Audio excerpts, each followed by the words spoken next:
चिंता मत करो शुंभ, मैं तुम्हें अभी नहीं मारूंगी। तेरे भाई को मैंने एक अवसर दिया था और अब मैं तुझे एक अवसर देती हूँ। तेरे पास आज रात्रि तक का समय है।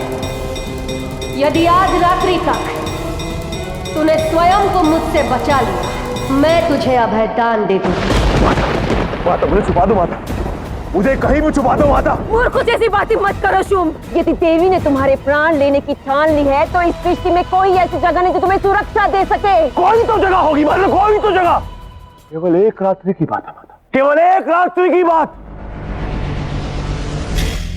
हाँ, सही कहा तुमने, केवल एक ही रात्रि की तो बात है। यदि तुमने ये रात्रि बिता ली तो देवी को अपना वचन निभाना पड़ेगा, उसे तुम्हें अभय दान देना पड़ेगा शुंभ। इस रात्रि में बचने का केवल एक ही मार्ग है शुंभ। शुंभ को एक रात्रि की समयावधि देने के पीछे देवी की क्या मंशा है, यह समझने का प्रयास कर रहा हूं, क्योंकि शुंभ के कुकृत्यों को देखते हुए, उसके पापों को देखते हुए उसे इस प्रकार एक रात्रि की समयावधि देकर यूं अभय दान देने का अवसर देना क्या उचित है? माता, मैं असुर सेनापति शुंभ आपके शरण में आया हूं। दया करे देवी, दया करे और मुझे अपने शरण में लेने की कृपा करे माता। यह शरण की याचना नहीं, तुम्हारे साथ छल कर रहा है। मैं इसे कभी भी सफल नहीं होने दूंगा। मैं इसे अभी इसी समय कैलाश से निकाल रहा हूं। रुक जाइए देव, ये चाल शुंभ की नहीं, दीति की है। अब मैं वही करूंगी जो दीति मुझसे करवाना चाहती है।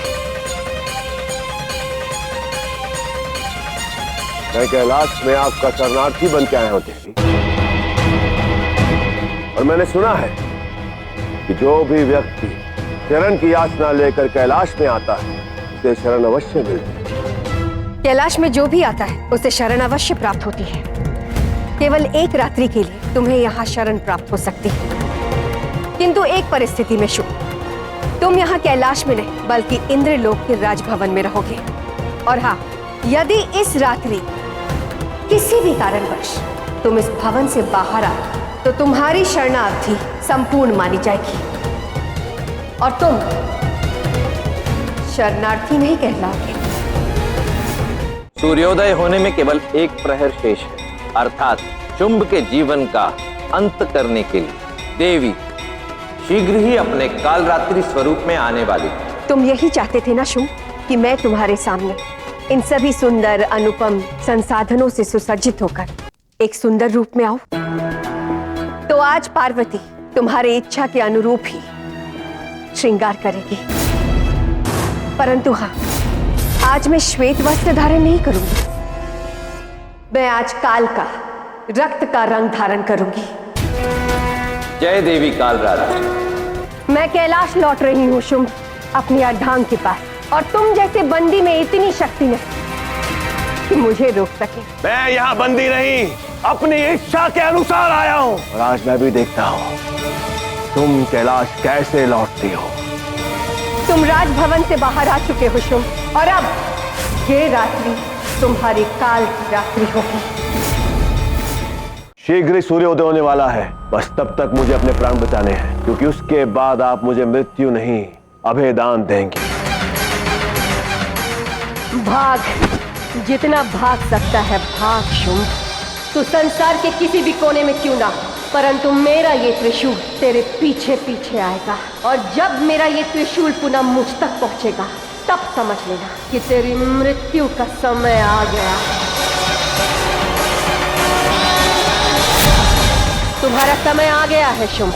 जानते हो तुम्हारे जीवन के पापों में से सबसे बड़ा पाप क्या है? कि तुमने आजीवन स्त्री का अपमान ही किया है। इसीलिए तेरे अंत की इस घड़ी में आज वो सभी स्त्रियां होंगी जिनका तूने अपमान किया है शुंभ। देखो इन्हें शुंभ, ये सब वही स्त्रियां हैं जिन पर तुमने अपनी मलिन दृष्टि डाली थी, जिनका मान तुमने हरा था। उन सब में तुम्हें मेरा ही स्वरूप दिखेगा।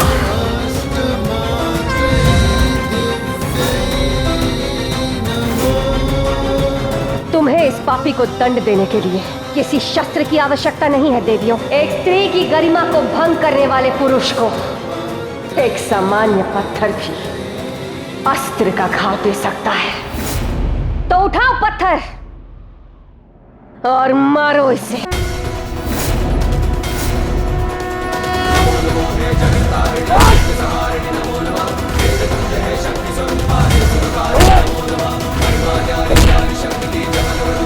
अब किसकी प्रतीक्षा थे? उठाओ त्रिशूल और मार दो मुझे। किंतु मैं तुम्हें मेरे इस कालरात्रि स्वरूप में नहीं मारूंगी शुंभ।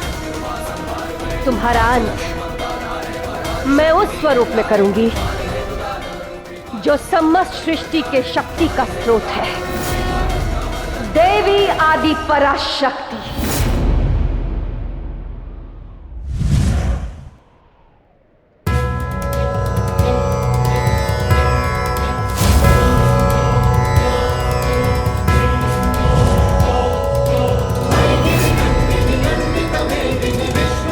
आज तुम्हारा अंत उस मानसिकता के अंत का आरंभ है जो स्त्री को हीन और दुर्बल समझती है।